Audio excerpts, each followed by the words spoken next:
was asking about the differences in the situation between Robert Downey Jr.'s context and Ezra Miller's. Check it out. Hey, John and crew. Actually, I have a question for you guys. This is about Ezra Miller. I know you're getting tired of hearing the name all the time. But do you think later on down the road, people will forget and forgive on what he did? I mean, look at Robert Downey Jr. on what he did, with the drugs, all that sort of stuff. I think later on down the road, people will forgive him on what he did, just like they did with Robert Downey Jr. I don't know. What do you think? And give me your thoughts. All right, man. Thanks a lot for calling that in. Hey, guys, by the way, if you're calling in our Mint Mobile number, don't forget to give us your name. We'd like to give you a shout out. Anyway. Yeah, it's funny in the midst of all the Ezra Miller drama that's been going on, and of course, it's been coming more and more to the forefront as we get closer and closer to the release of The Flash, which, by the way, The Flash is great. The movie's great. All the Ezra Miller drama and nonsense and controversy aside, the movie's great. That being said, I've been getting more and more people, and actually I had somebody on one of the open mics I did the other day ask about specifically, Robert Downey Jr.'s career is fine. And a lot of people forget that Robert Downey Jr. was ever in any trouble because it might have been a while ago. But I want to point out that there are a couple of key differences between and some very important differences that kind of highlight what's going on with Ezra between the Robert Downey Jr. situation and the Ezra Miller situation. First, let's start off by going back to something we talked about yesterday, or it might have been yesterday or a couple of days ago. We'll jump into the classroom here for a moment. Now, this is, again, just a quick summary of what we talked about. This is all the stuff that's been going on with Ezra, all right? The video of choking the girl, getting arrested in Hawaii in charge of disorderly conduct and harassment after they got into a fight with a couple at a karaoke bar, again arrested in Hawaii of throwing a chair apparently at a woman, then breaking into a house in Vermont, stealing alcohol, was charged with 3 counts of burglary, petite larceny, and trespassing. 2 of those got dropped because Ezra pled guilty to the trespassing charge. Massachusetts family filed a restraining order against Miller, alleging that that Miller had been grooming their daughter. Another in June of 2022, a mother and a 12-year-old child were granted protective order against Miller when Miller alleged performed menacing behavior towards the child. That when the child was 11 years old, the actor threatened the mother while brandishing a gun and referring to the child as an elevated being. In June of 2022, Rolling Stone and New York Post reported that Miller was housing a mother and 3 children aged 1 through 5 in a house that was gun and drug filled. A video showed 8 assault guns, some piled up beside children's toys. A report claimed that the 1-year-old in the house was seen with a bullet in her mouth.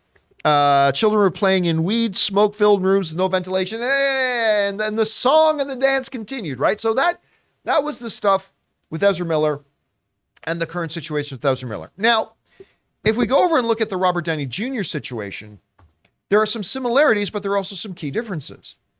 Now, in 96, Downey was arrested for possession of heroin, cocaine, and an unloaded .357 Magnum handgun in a car. Now, wasn't running around with it in his hand. It was just in the car. And when he got arrested in 97, Downey's arrested for trespassing into a neighbor's home while under the influence of a controlled substance. They know he did that because he broke into a house and fell asleep in a bed. So it's one of those things where he was so high and so drunk, he just didn't know what house he was in because he just broke in to go to bed. In 99, Downey is arrested for possession of cocaine. I never pronounced this right. Methamphetamine? That's it. The fact that you're able to say that so quickly, Jonathan, makes me wonder. Jonathan. I don't know what's going on here. 2000, Downey's arrested for violating his probation and missing drug tests. Then I believe he was even arrested again for skipping out on a court appearance. I believe got sentenced to 3 years in prison. Only had to serve 1, I think. Got fired from several projects, including high profile, when he was making a comeback from his earlier drug charges, was starting to make his resurgence, his downascence, if you will, on the hit show Ally McBeal, in which he was terrific. So good. And then all of a sudden he disappeared again because they had to fire him because they kept finding him coked out in his trailer. And they had to fire him again and all that kind of stuff. I want to highlight a couple of key differences between all that big, long laundry list that we had with the Ezra Miller situation and the Robert Downey Jr. In all of the things that were listed in the Ezra Miller laundry list, all of them were about Ezra doing things to other people. Every single one of them was about Ezra doing things, threatening, endangering, whatever, other people. All the things on Robert Downey Jr.'s list were self-harm. I'm not saying that makes it okay. Don't misinterpret me. But I think there is a level of severity difference when you're talking about somebody whose behavior is endangering or threatening or harming others versus things you're primarily doing that harming yourself. Not that becoming a drug addicted doesn't affect the people around you. It absolutely does. But there is a bit of a difference there. The second big difference between the Ezra and the Robert Downey Jr. situations is, I think, the more important one. Robert Downey Jr. got held accountable. And Robert Downey Jr. faced consequences from being fired from jobs, from being publicly humiliated, from having to go to jail.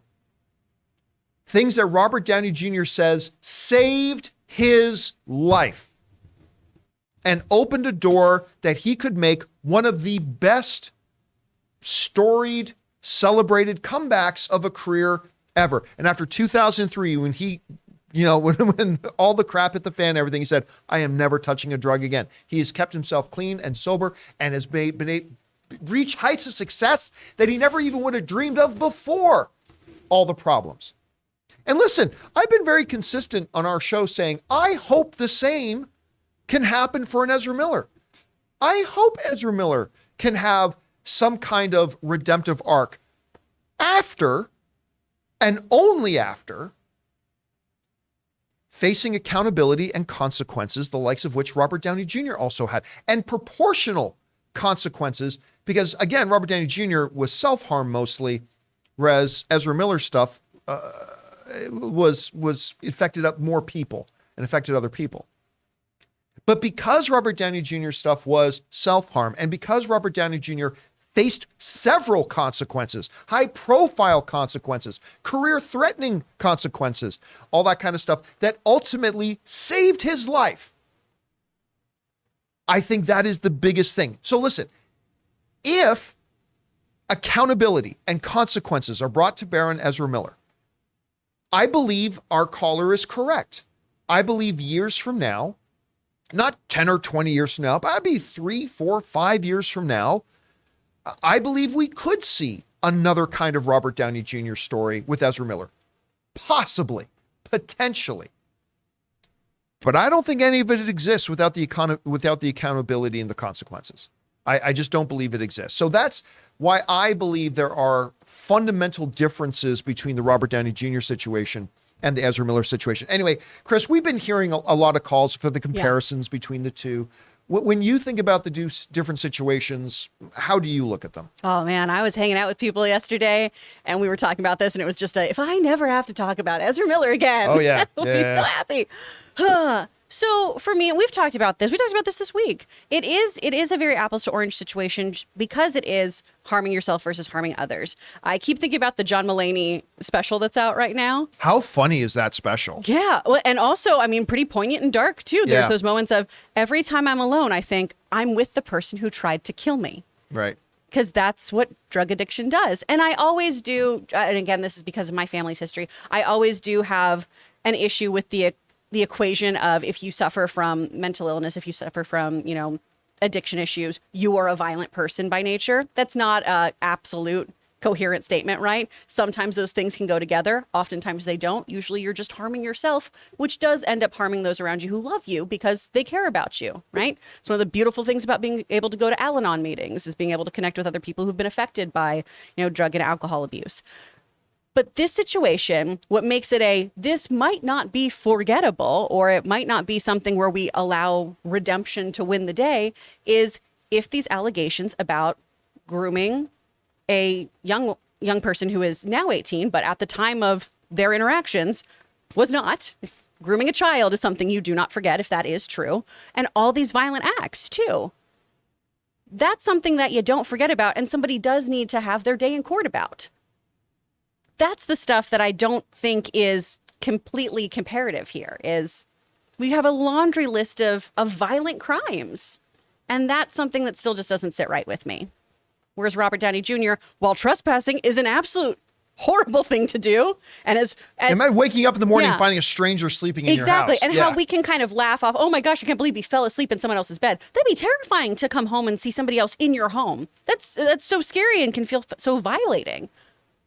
But we also have very, very different situations here too, where Robert Downey Jr. was not throwing chairs at people.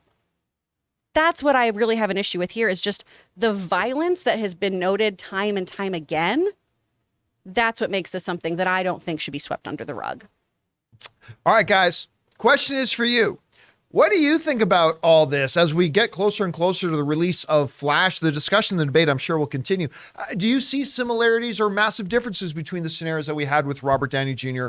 and Ezra Miller? Obviously, I've made my case. I think there are some big, stark differences, but maybe that information makes you think the opposite. I don't know. Whatever you guys think about this, jump down into the comments section below and let us know your thoughts. We want to thank a sponsor of this video, Mint Mobile. From the gas pump to the grocery store, your utility bills and favorite streaming services, inflation is everywhere. Seriously, make it stop. Thankfully, there's one company out there that's giving you a much needed break. It's Mint Mobile. As the first company to sell premium wireless service online only, Mint Mobile lets you order from home and save a ton with phone plans starting at just $15 a month. You guys know that ever since I switched to Mint Mobile, I've been saving almost 70% a month over my old phone plan. For people looking for extra savings this year, Mint Mobile offers premium wireless for just $15 a month. By going online only and eliminating the traditional cost of retail, Mint Mobile passes the significant savings on to you. All of their plans come with unlimited talk and text plus high-speed data delivered on the nation's largest 5G network. Use your own phone with any Mint Mobile plan and keep your same phone number along with all your existing contacts. Switch to Mint Mobile and get premium wireless service starting at just $15 a month. To get your new wireless plan for just $15 a month and get the plan shipped to your door for free, go to mintmobile.com/Campea. That's mintmobile.com/Campea. Cut your wireless bill to $15 a month at mintmobile.com/Campea.